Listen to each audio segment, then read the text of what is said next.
The Vorthak Empire had ruled the Andromeda Spiral for over 3,000 standard cycles. Their massive dreadnoughts, each the size of a small moon, cast shadows across entire star systems as they moved through space like hungry gods seeking tribute. The sight of their bone-white hulls emerging from hyperspace was enough to make entire civilizations surrender without firing a single shot. Commander Zeldar stood on the bridge of the flagship Eternal Hunger, his 4 arms clasped behind his muscular frame as he watched the tactical display. Red dots representing his fleet of 200 vessels surrounded a small blue star system on the outer rim of what the locals call the Milky Way galaxy. Intelligence reports suggested this system contained a species that had recently achieved faster-than-light travel, making them ripe for harvest. The Vorthak were not conquerors in the traditional sense. They were collectors. They harvested entire civilizations, stripping worlds of their populations to serve as livestock, soldiers, and entertainment in their vast empire. Some species they ate, others they enslaved. A precious few became warriors in their endless expansion across the cosmos. Status report, Zeldar commanded, his voice a low growl that made the bridge crew straighten with fear. Fleet Admiral, we have successfully surrounded the target system, reported Navigation Officer Kriksta, her serpentine head bobbing respectfully. Long-range sensors detect approximately 12 billion sentient beings spread across 4 worlds. Primitive nuclear technology, early space flight capabilities. Standard harvest protocols should be sufficient. Zeldar's mandibles clicked with satisfaction. 12 billion was a decent haul, enough to feed the Empire's war machine for several cycles, while providing fresh genetic material for their breeding programs. The species called themselves humans, according to intercepted communications. They appeared to be bipedal mammals with surprisingly aggressive tendencies for such a young race.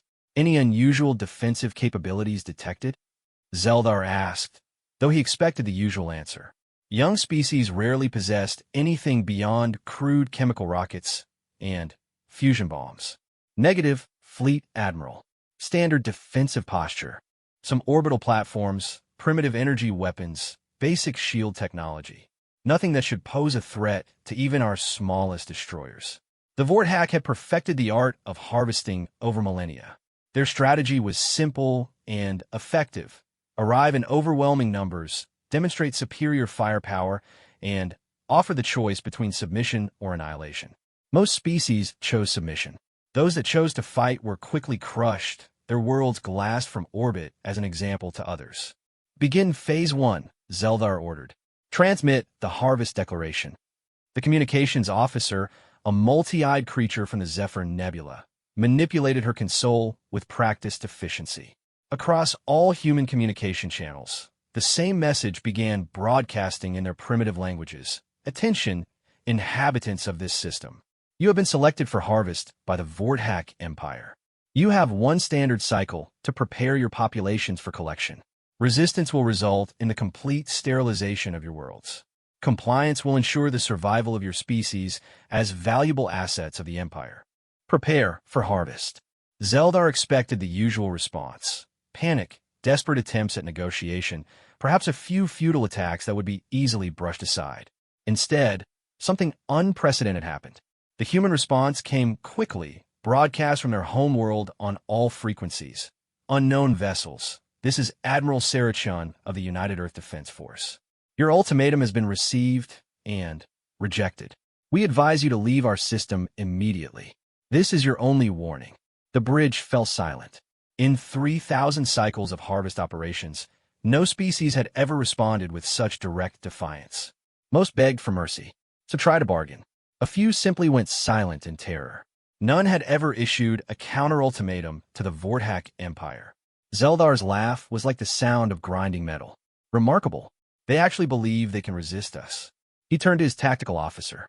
Show them the futility of resistance. Destroy one of their outer colonies. Make it spectacular. The tactical officer, a veteran of countless harvests, targeted a human settlement on the 4th planet of their system. It was a mining colony, home to approximately 50,000 humans.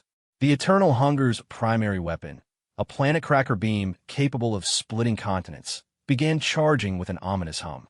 Firing solution locked, Fleet Admiral. Fire.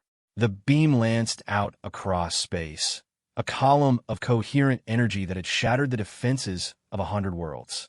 It struck the mining colony's shields, which flared and held for exactly 2.3 seconds before collapsing.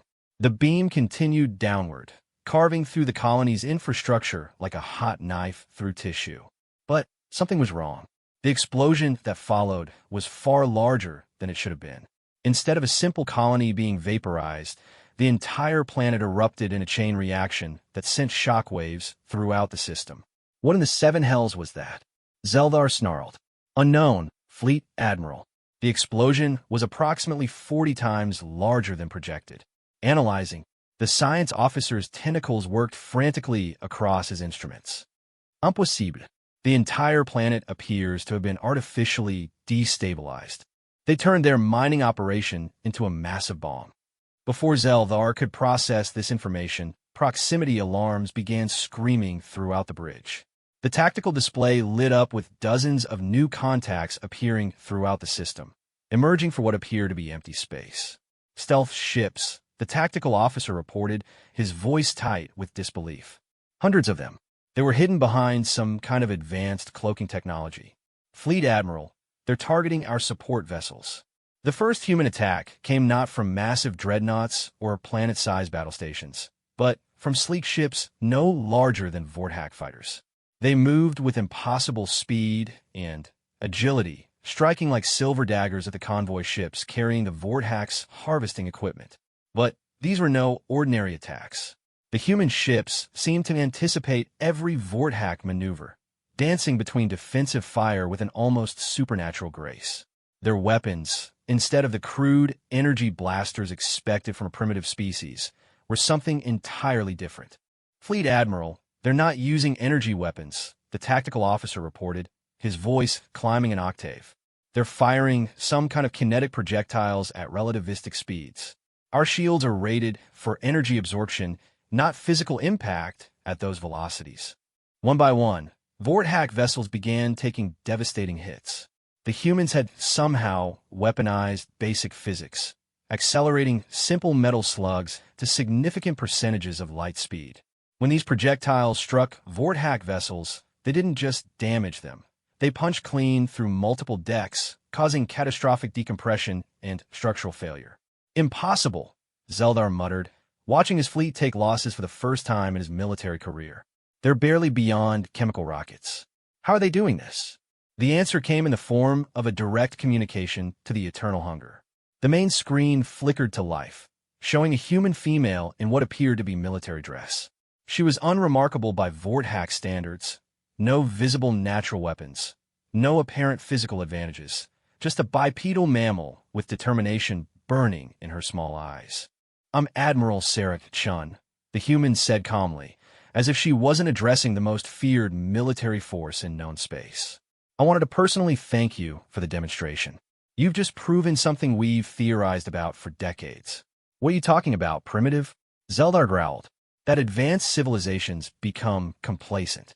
You've been harvesting defenseless worlds for so long that you've forgotten what real warfare looks like. You expect surrender or a simple resistance. You don't expect strategy. As she spoke, more human ships seemed to materialize from nowhere, emerging from asteroid fields, from behind moons, from within the outer system's gas giants. They had been there all along, waiting and watching. You see, Commander, Chun continued, somehow knowing his rank without being told. We've been observing your empire for quite some time. Every species you've harvested, every world you've destroyed, we've been watching and learning. We know your tactics, your technology, your weaknesses. You know nothing. Zeldar roared. We are the Vorthack Empire. We have conquered 1,000 worlds. Yes, you have. And every one of them fought you the same way, trying to match your strength with strength, your technology with technology. They tried to build bigger ships, more powerful weapons. They all failed because they were playing your game by your rules. Chin's smile was cold and sharp. But humans don't like following other people's rules. We prefer to change the game entirely. The tactical display showed the human fleet continuing to grow as more ships revealed themselves. But it wasn't just their numbers that was concerning. It was their positioning. The humans had somehow managed to surround the Vorthak fleet while appearing to be the ones who were surrounded. Your harvest declaration mentioned that you've studied our species, Chun continued.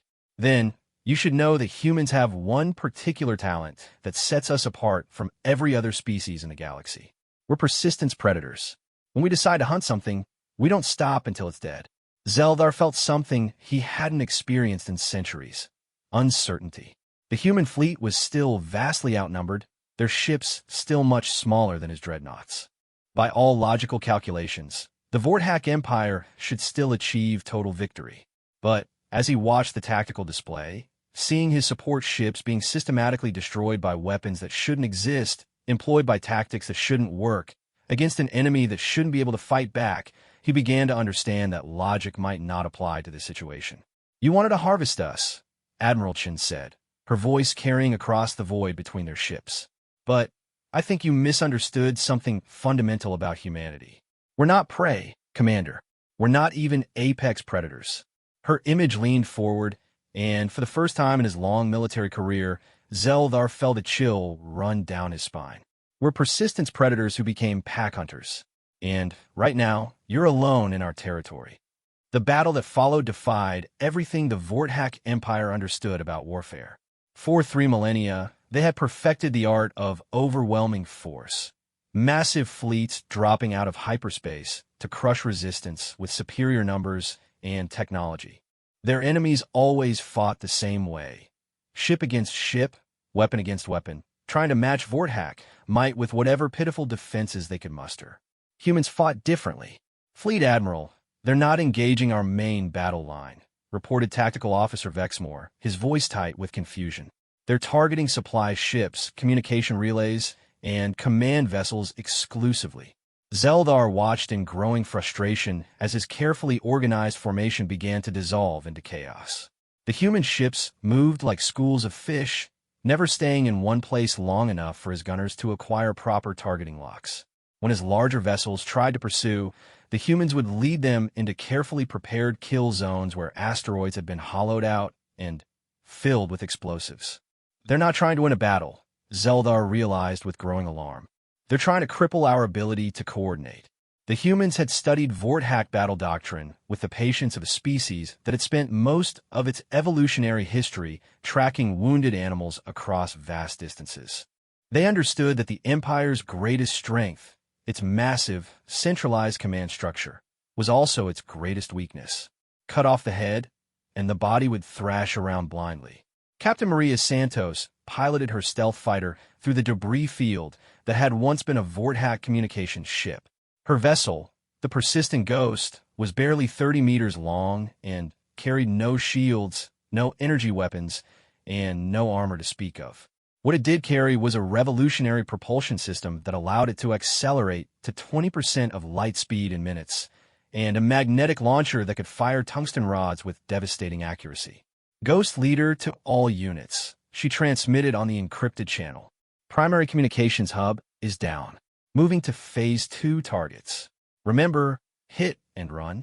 Don't try to fight fair. Fair fights are for dead heroes. The human doctrine was simple but effective. Never engage the enemy where they were strong, always attack where they were weak, and never, ever try to win through brute force. They had learned this lesson through millennia of hunting animals much larger and stronger than themselves. A human with a sharp stick could kill a mammoth not through superior strength, but through superior strategy and endless persistence. Santos, you've got 3 destroyers vectoring toward your position, warned her wingman, Lieutenant Chun Kim. Suggest evasive maneuvers. Negative goes 2. Let them come. Maria guided her ship toward what appeared to be empty space, but which she knew contained one of humanity's most closely guarded secrets. As the Vorthak destroyers followed, their sensors detected nothing but vacuum and distant stars. They were so focused on their pursuit that they failed to notice the massive object they were approaching until it was too late. The human battleship Indomitable had been hiding in the shadow of a small moon, its hull coated with adaptive metamaterials that made it nearly invisible to sensors. But, more than its stealth technology, it was the ship's design that would have shocked the Vorthak if they had lived long enough to analyze it. Unlike Vorthack vessels, which were built for intimidation and overwhelming firepower, the Indomitable was built for one purpose: killing things much larger than itself. Its hull was riddled with launch tubes for kinetic projectiles, magnetic accelerators, and, most importantly, delivery systems for humanity's newest weapon, nanoscale disassemblers. Indomitable to Ghost Leader, we have your pursuers on scope. Deploying hunters. The nanoscale weapons that erupted from the Indomitable weren't visible to the naked eye, but their effect on the Vorthack destroyers was immediate and terrifying. The microscopic machines, designed by human engineers who had studied the Empire's hull composition for decades, began systematically disassembling the enemy ships at the molecular level. From the Vorthack perspective, their vessels simply began falling apart for no apparent reason. Hull plates separated from their supports, weapon systems ceased functioning, and life support systems failed as their components dissolved into their constituent atoms. The crews died in confusion, never understanding what had killed them. Back on the Eternal Hunger, Zeldar watched his destroyers simply stop. One moment, they were pursuing a human fighter. The next, they were drifting hulks of disconnected metal. "Science officer, analysis," he roared. "Unknown, Fleet Admiral." The ships appeared to have suffered complete structural failure, but sensors detect no weapon signatures, no energy discharges. It's as if they simply fell apart. The true horror of the situation was beginning to dawn on Zeldar. The humans weren't just using unconventional tactics. They were using weapons that the Vorthack Empire couldn't even detect, much less defend against. For a species that had dominated the galaxy through technological supremacy, this was more than a military defeat. It was an existential crisis. "Fleet Admiral." Incoming transmission from the human command vessel. Admiral Chen's face appeared on the screen again, and this time Zeldar could see the bridge of her ship behind her. It was sparse, functional, with no decorative elements or displays of wealth. Everything was designed for efficiency and effectiveness, the bridge of a species that had never had the luxury of fighting weaker opponents. "Commander, I hope you're beginning to understand your situation," Chen said calmly. "Your fleet is designed to intimidate and overwhelm civilizations that can't fight back effectively. Our fleet is designed to kill predators. You think your tricks will save you?" Zeldar snarled. "We still outnumber you 10-1. Our dreadnoughts alone are larger than your entire fleet." "Size isn't everything, Commander. Let me show you something." The tactical display shifted to show a view of the outer system, where something massive was moving among the gas giants. At first, Zeldar thought it might be one of the planets themselves, shifting orbit, but as the sensors focused, the truth became clear. The humans had built a ship the size of a moon. Not a space station, not a habitat, a warship. Its hull was studded with launch bays that were disgorging thousands of smaller vessels, each one carrying kinetic weapons, nanoscale disassemblers, or stranger technologies that Vorthack sensors couldn't identify. "The UES Retribution," Chen announced with quiet pride. "Humanity's first dreadnought. We finished building her about 6 months ago, right around the time our deep space sensors detected your fleet approaching." Funny coincidence, don't you think? But the true shock wasn't the size of the human dreadnought. It was what it represented. No species that had just achieved faster-than-light travel should have been able to build something like that. The technological leap required was too vast. The resources needed too enormous. Unless they had been preparing for war much longer than anyone had realized. "How long?" Zeldar asked quietly. "How long what, Commander? How long have you known about us? About the Empire?" Chen's smile was grim. "We've known about the Vorthack Empire for almost 200 years, ever since we detected the electromagnetic signatures of the harvest of Kepler 442b. We've been watching you, studying you, preparing for this moment for 2 centuries." The implications hit Zeldar like a physical blow. Humanity hadn't been taken by surprise. They hadn't been caught defenseless. They had been waiting, preparing, building a war machine specifically designed to fight the Vorthack Empire. Every human ship, every weapon, every tactic had been developed with one purpose: to kill his people. "You see, Commander, when humans discover that there are monsters in the darkness, we don't hide under our beds or pray for salvation.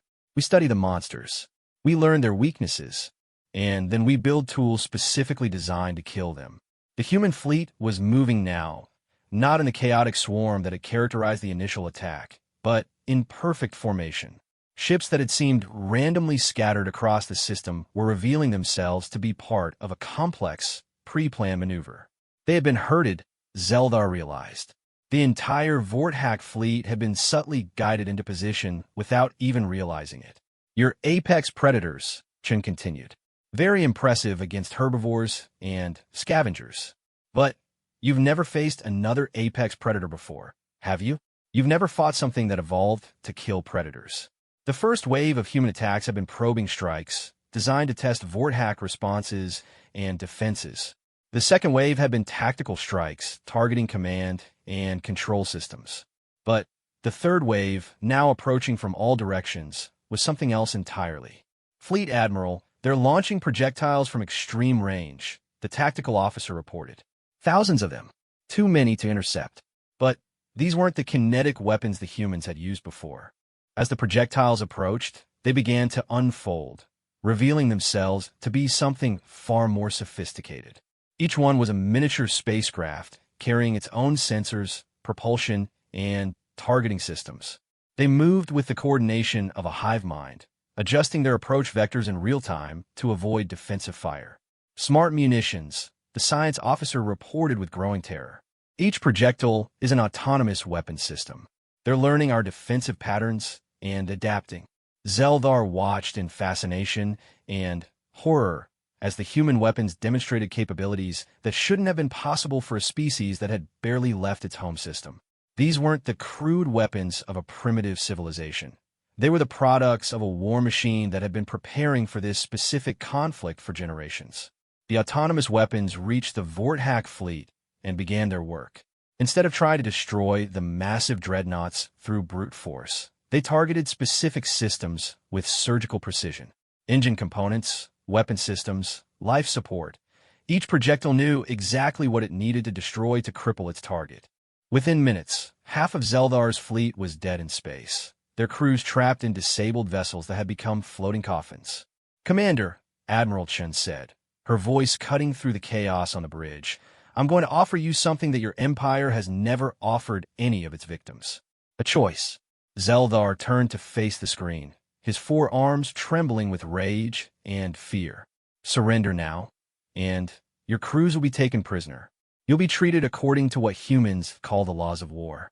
Your ships will be confiscated, your empire will be contacted, and informed that the Sol system is under human protection, and you'll spend the rest of your lives in comfortable captivity." "And if we refuse?" Zeldar asked, though he suspected he already knew the answer. Chen's smile disappeared, replaced by an expression of cold determination that reminded Zeldar of the last moments of prey animals facing an unstoppable predator. "Then, we'll show you what humans do to threats that can't be negotiated with. We'll hunt every ship in your fleet across the galaxy, if necessary. We'll track down every Vorthack world and military installation. And we'll keep killing until your empire understands that humanity is not prey."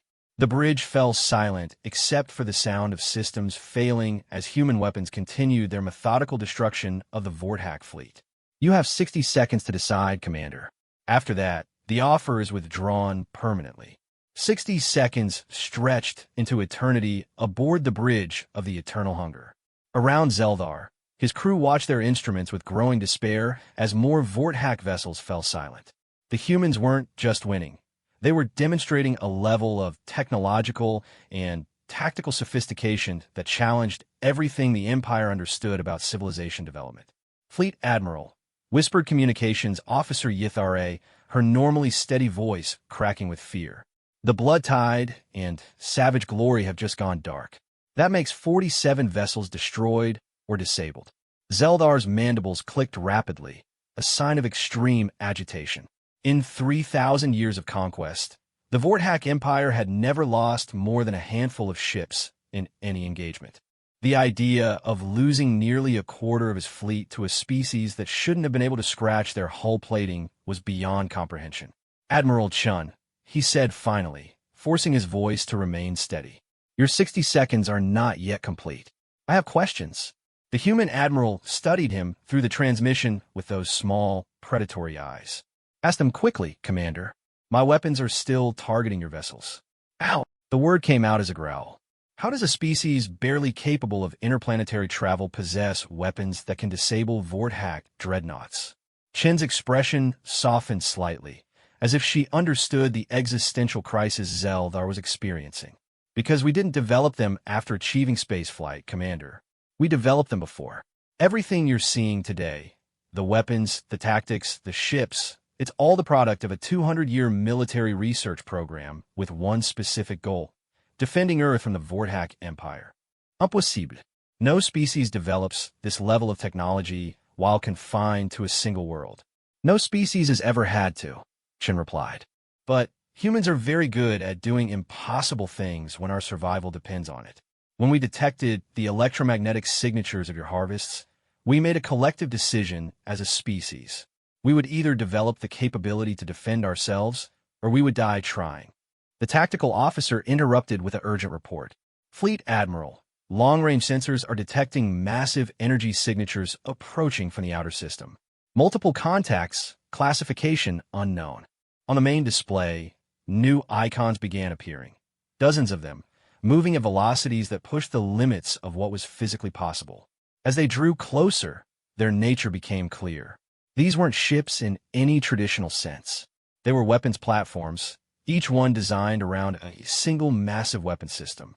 Meet the Deathstalker-class gun platforms, Chen announced. Each one carries a single relativistic mass driver capable of accelerating a tungsten slug to 40% of light speed. We built 50 of them specifically for this engagement. Zeldar felt something cold settle in his chest. The humans hadn't just prepared to defend themselves. They had prepared to completely annihilate any force that threatened them.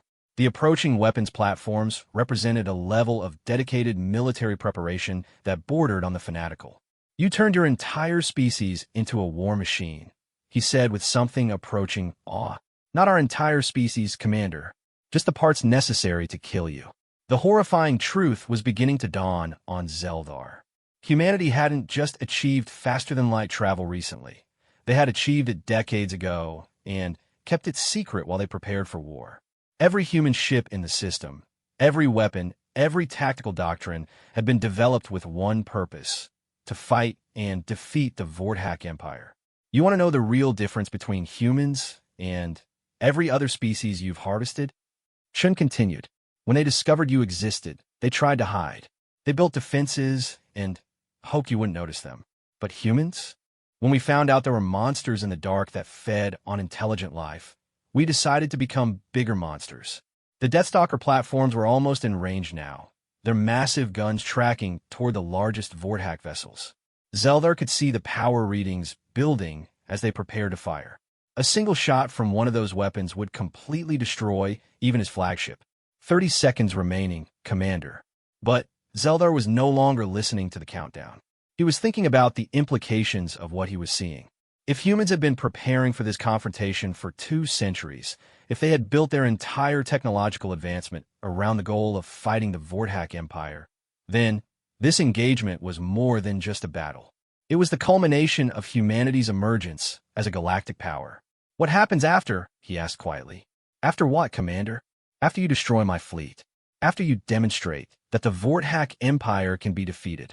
What happens to the galaxy? Chen's expression grew thoughtful. That depends on how the Empire responds to this defeat. If they choose to leave human space alone and continue their harvests elsewhere, then humanity will begin contacting the species they've enslaved and offering an alternative. If they choose to retaliate. She didn't need to finish the sentence. Zeldar could see it in her eyes, in the way she held herself, in the casual confidence with which she commanded weapons capable of cracking planets. Humanity wouldn't just defend themselves. They would go on the offensive. You're planning to destroy the Empire, he realized.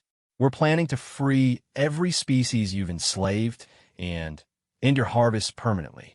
The Empire has had 3 millennia to prove that it can coexist with other forms of intelligent life. Instead, it has chosen to treat the galaxy as a hunting ground. That ends now.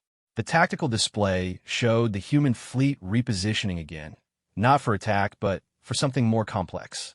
They were forming a 3-dimensional cage around the Vorthack fleet with overlapping fields of fire from multiple directions. It was a formation designed not just to destroy, but to ensure that nothing escaped to report back to the Empire. 10 seconds, Commander. Zeldar looked around his bridge at his crew, many of whom had served with him for decades. They were professional soldiers, veterans of countless harvests, beings who had dedicated their lives to the expansion of Vorthak power.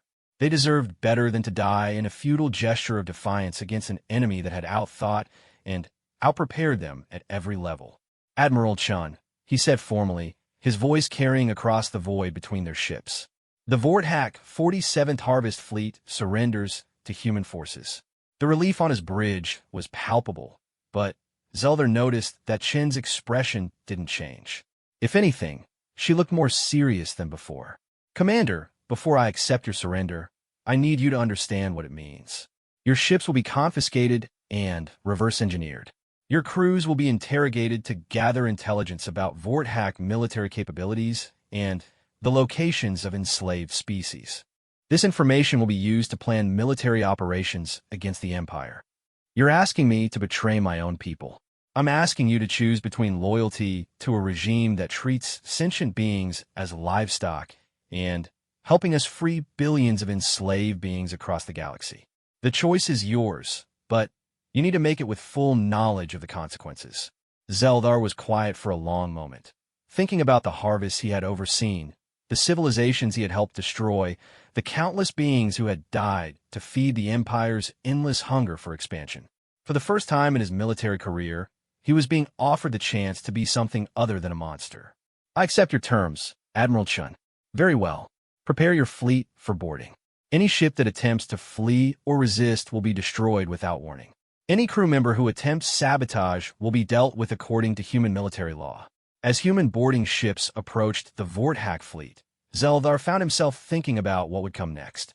The Empire would eventually learn of this defeat, and when they did, they would respond with overwhelming force. But the humans had demonstrated something today that would change the galaxy forever.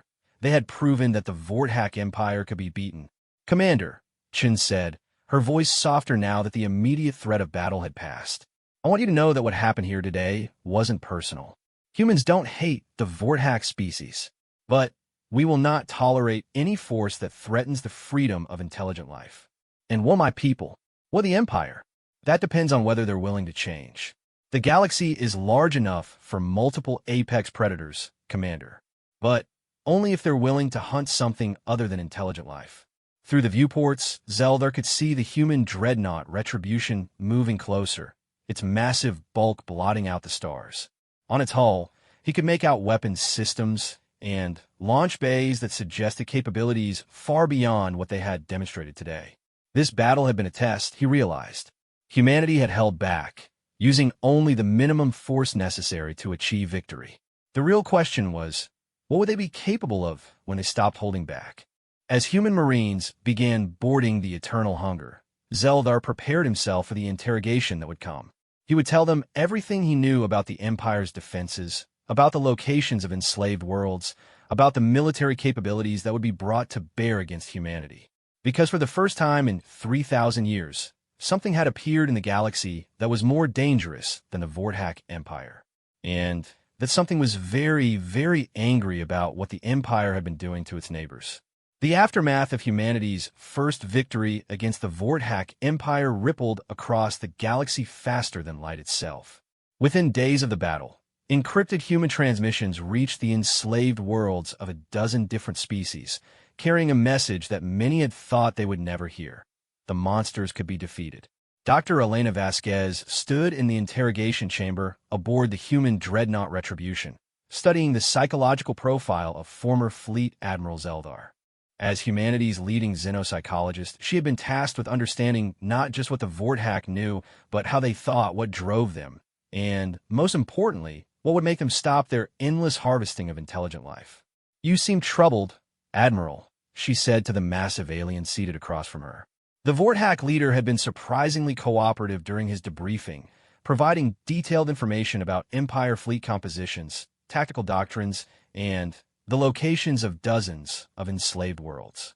"I'm contemplating the future," Zeldar replied, His 4 arms folded in what she had learned was a gesture of deep thought among his species.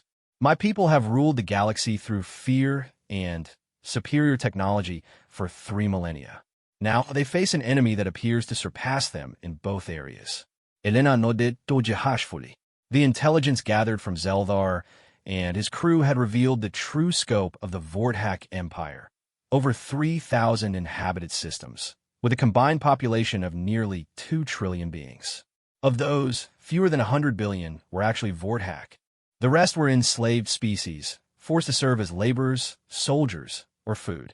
What do you think the Empire's response will be to news of this defeat? She asked. Zeldar's mandibles clicked. What she had learned was equivalent to a bitter laugh. Total war. The High Imperator will not tolerate the existence of a species capable of defeating Vorthak forces. He will mobilize every fleet, every weapon, every enslaved warrior in the Empire to destroy humanity. How long do we have? 6 months, perhaps 8. The Empire is vast, but it moves slowly when threatened. They will need time to recall their scattered fleets, to mobilize their war production, to prepare for what they will see as an existential conflict. Elena made notes on her tablet, but her mind was already racing ahead to the implications. 6 months to prepare for war against an empire that spanned thousands of star systems. It should have been impossible odds, but humanity had been preparing for impossible odds for 2 centuries. There is something else, Zeldar said quietly. Something that your people should understand about the Empire's military doctrine. What? We do not take prisoners. We do not negotiate with enemies. When the Empire goes to war, it is for complete extermination of the threat. They will not stop with destroying your military. They will glass every human world, sterilize every habitat, hunt down every refugee ship. The Empire's response to this defeat will be genocide. Elena felt a chill run down her spine, but not of fear, of determination. Then they'll find out why we spent 200 years preparing for this war instead of trying to hide from it. 3 days later, she stood in the Situation Room aboard the UES Retribution, watching as Admiral Chun briefed the assembled commanders of humanity's first truly interstellar war fleet.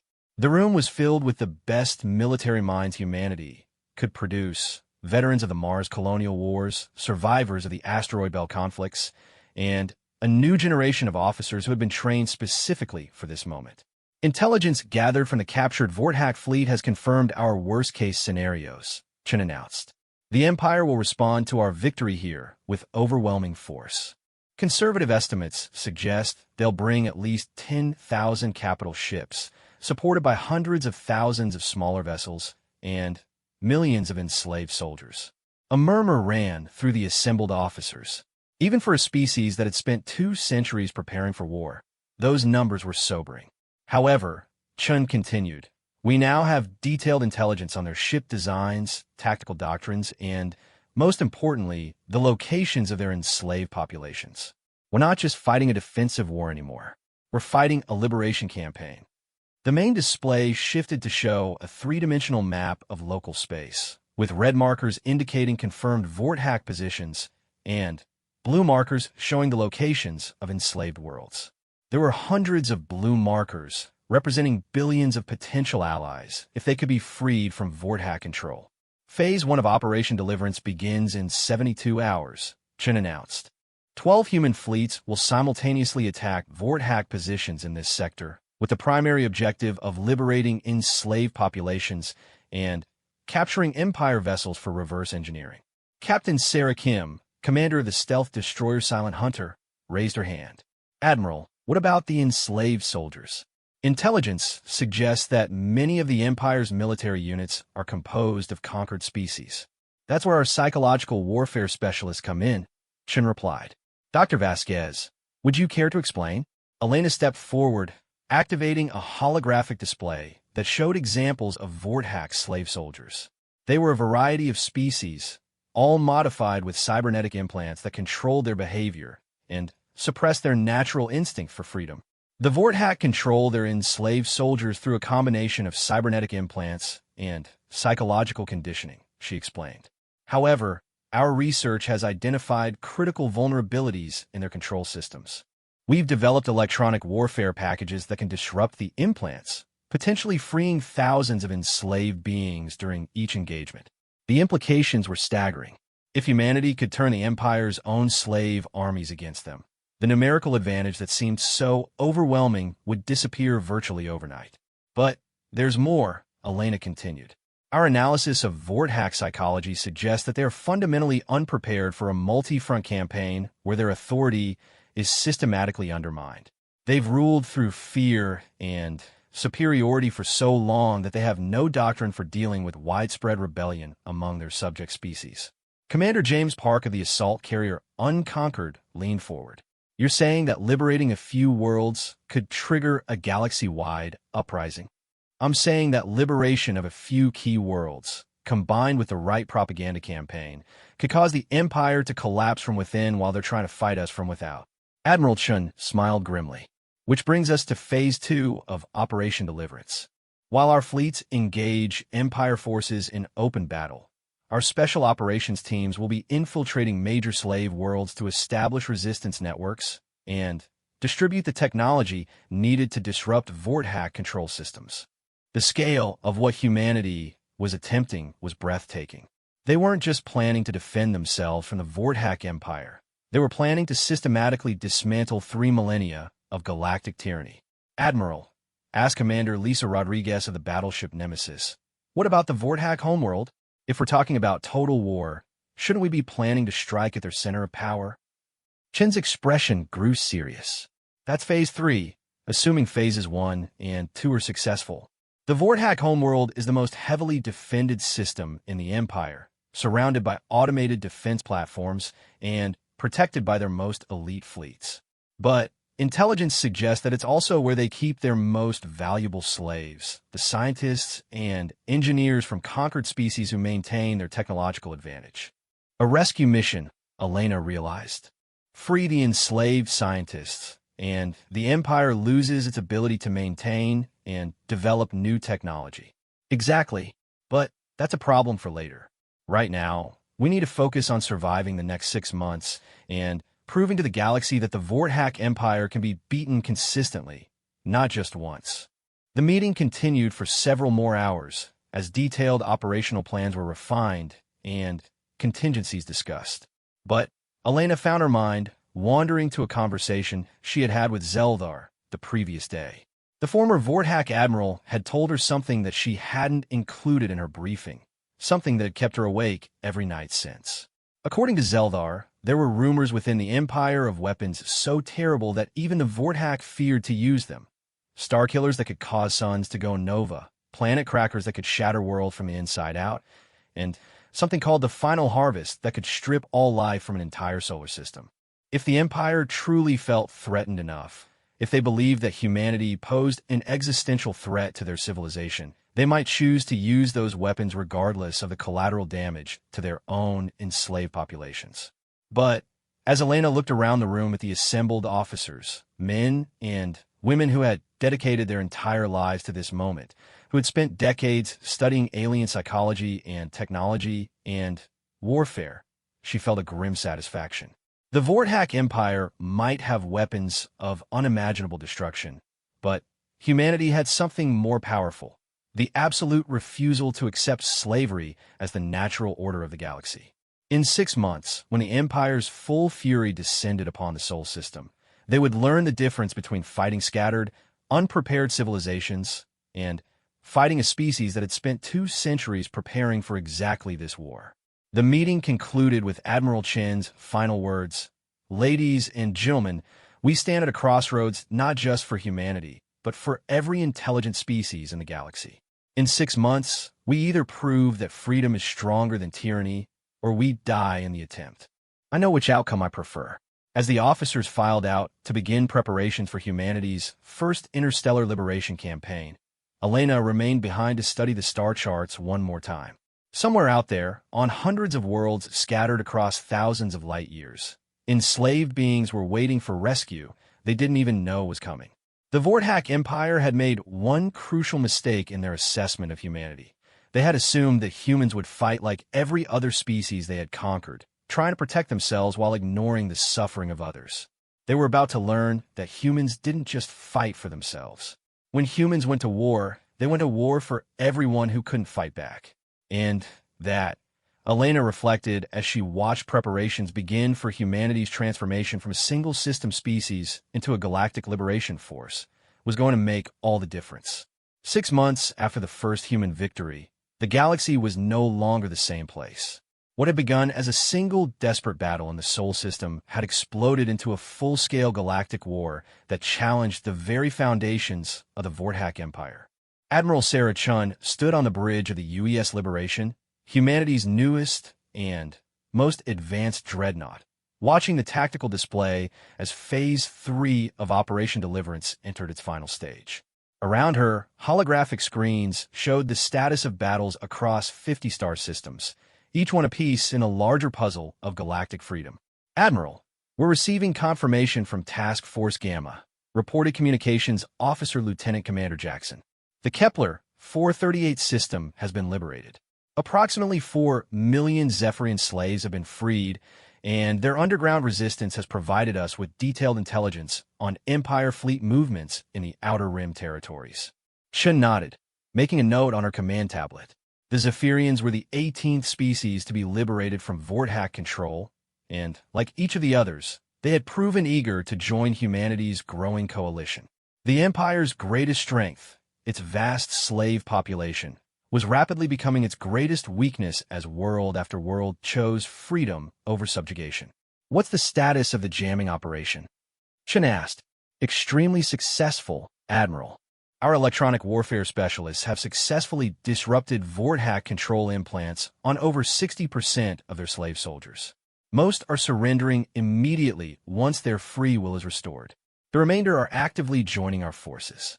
Dr. Elena Vasquez approached the command station, carrying a datapad filled with the latest psychological analysis of Empire behavior patterns. Admiral, I've been monitoring Vorthak communications intercepts. Their command structure is beginning to show signs of serious strain. How so? They're experiencing something they've never dealt with before: simultaneous rebellions across multiple sectors, combined with military defeats that shouldn't be possible according to their understanding of technological development. Their response has been increasingly erratic and desperate. Elena pulled up a holographic map showing recent Empire fleet movements. Instead of the organized, methodical advances that had characterized Vorthak military doctrine for millennia, the pattern showed scattered, almost panicked responses to human operations.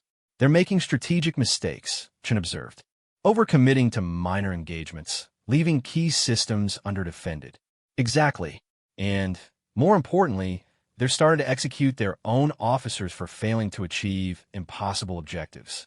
3 fleet admirals have been executed in the past month alone. Their command structure is eating itself alive. But even as the Empire struggled with internal rebellion and military defeats, Chun knew that the real test was yet to come. Long-range sensors had detected massive fleet movements in the Imperial core, suggesting that the Vorthak were finally mobilizing their full military might for a desperate counterattack. Admiral Chun called the sensor operator. We're receiving an urgent transmission from Deep Space Monitor Station 7. They're detecting a massive hyperspace disturbance heading toward the Proxima Centauri system.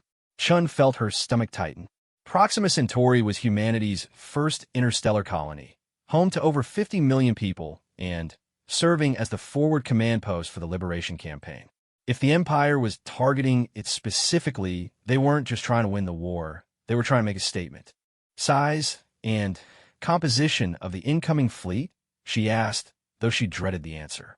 Preliminary estimates suggest over 8,000 capital ships, Admiral. It's the largest single fleet movement ever recorded. They're calling it the Final Harvest Fleet. The bridge fell silent. 8,000 capital ships represented nearly half of the Empire's total military strength, all concentrated in a single massive armada, designed to crush human resistance once and for all. How long until they reach Proxima? Chun asked. 18 hours, Admiral. Chun was quiet for a moment, running calculations in her head. The human fleet was scattered across dozens of systems, engaged in liberation operations that couldn't be abandoned without dooming billions of recently freed slaves to recapture and execution. Even if she recalled every available ship, humanity could muster perhaps 2,000 capital ships to defend Proxima Centauri. But, as she studied the tactical situation, a grim smile crossed her face. The Vorthak Empire was making the same mistake that had led to their initial defeat. They were fighting the last war, not the current one. "Open a channel to all human fleet commanders," she ordered. Within minutes, the holographic command center was filled with the images of human officers from across the galaxy.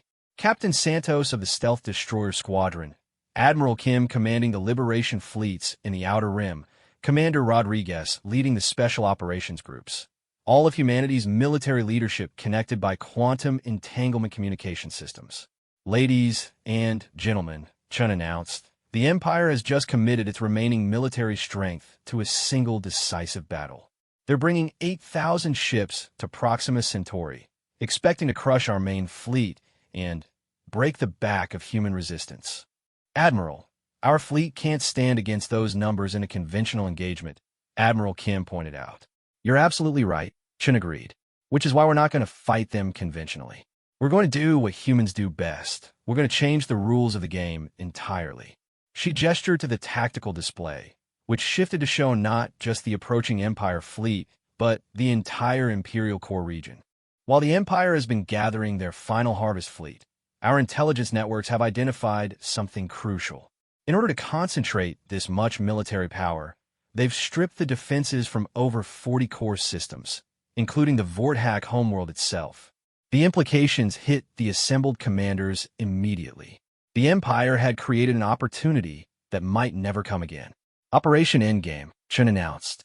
"While the final harvest fleet is attacking Proxima Centauri, every available human force will strike simultaneously at the Imperial core. We're going to liberate the Vorthak homeworld itself." The audacity of the plan was breathtaking. Instead of defending against the Empire's final attack, humanity would go on the offensive, striking at the very heart of Vorthak power while their forces were committed elsewhere. "Admiral," asked Captain Santos, "what about Proxima Centauri? We can't just abandon 50 million people." "We're not abandoning them," Chun replied. "We're giving them the tools to defend themselves." "Dr. Vasquez, status report on Project Prometheus." Elena stepped forward, her expression mixing excitement and apprehension. "Project Prometheus is ready for deployment, Admiral. We've successfully reverse-engineered Vorthak shield technology and adapted it for rapid deployment. We can turn Proxima Centauri itself into a fortress." The plan that Elena outlined was unprecedented in the history of warfare. Using advanced nanotechnology and the massive industrial infrastructure of Proxima Centauri, humanity could construct a planetary shield generator large enough to protect the entire system. But more than just defense, the shield would be weaponized, capable of turning any attack back against the attackers. "The final harvest fleet expects to find a human colony defended by a few dozen ships," Chun explained. "Instead, they'll find a system turned into a weapon specifically designed to destroy large fleets. While they're dealing with that surprise, we'll be liberating every enslaved world in the Imperial core." Commander Rodriguez raised a concern. "Admiral, even if we succeed in liberating the core worlds, what prevents the Empire from rebuilding? They still have thousands of Outer Rim systems." "That's where our secret weapon comes in," Chun said, nodding to Elena. "We've identified the source of the Empire's technological superiority," Elena announced. "For 3 millennia, they've maintained their edge by enslaving the greatest scientists and engineers from every species they've conquered. These beings are held on the Vorthak homeworld in massive research facilities, forced to develop new weapons and technologies for their captors. If we can liberate those facilities," Chun continued, "we don't just free some of the galaxy's greatest minds. We effectively cripple the Empire's ability to maintain their technological advantage. Without enslaved scientists developing new weapons, the Empire becomes just another species with delusions of grandeur." The next 18 hours passed in a blur of preparation and positioning. Across the galaxy, human fleets moved into position for the largest coordinated military operation in galactic history. At Proxima Centauri, massive construction robots worked around the clock to complete the planetary shield generator, turning the colony into a fortress that could defend itself against overwhelming odds. When the final harvest fleet finally arrived at Proxima Centauri, Expecting to find a lightly defended human outpost, they instead encountered something that no Vorthack tactical manual had prepared them for. The entire system had been turned into a weapons platform, with the planetary shield generator creating a defensive barrier that could absorb and redirect energy on a stellar scale. The first wave of Vorthack attacks simply vanished into the shield, their energy absorbed and stored. The second wave triggered the shield's offensive capabilities, turning the system's star into a directed energy weapon that lashed out at the Empire fleet with solar flares guided by human technology. But the real shock came when the surviving Vorthack ships tried to retreat, only to discover that human stealth ships had been mining the system's outer reaches with gravity bombs, weapons that could create localized black holes, trapping entire fleets in inescapable gravitational wells. While the final Harvest fleet found itself trapped and systematically destroyed at Proxima Centauri, humanity's liberation fleet struck at the heart of the Empire. World after world fell to coordinated attacks that freed enslaved populations and captured critical infrastructure.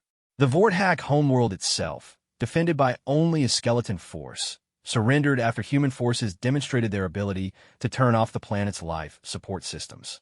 But the moment that truly ended the Vorthack Empire came when human special forces liberated the research facilities where the galaxy's greatest minds had been held in slavery.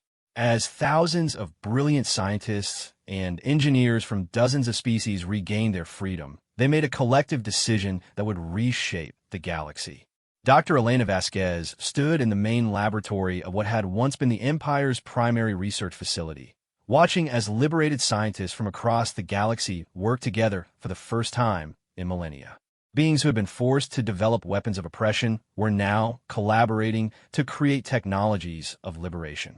Dr. Vasquez called Dr. Zixura a brilliant physicist from the Andorian system who had been enslaved for over 60 years. We've completed our analysis of the Empire's star-killer weapons. With your permission, we'd like to ensure these devices can never be used again. Elena nodded. Do whatever you think is best, Doctor. This is your lab now. As she watched the liberated scientists methodically dismantling 3 millennia of Vorthack military technology, Elena reflected on how completely the galaxy had changed. The species that had once ruled through fear and superior technology had been brought low not by another empire seeking to replace them, but by a coalition of every species they had ever wronged.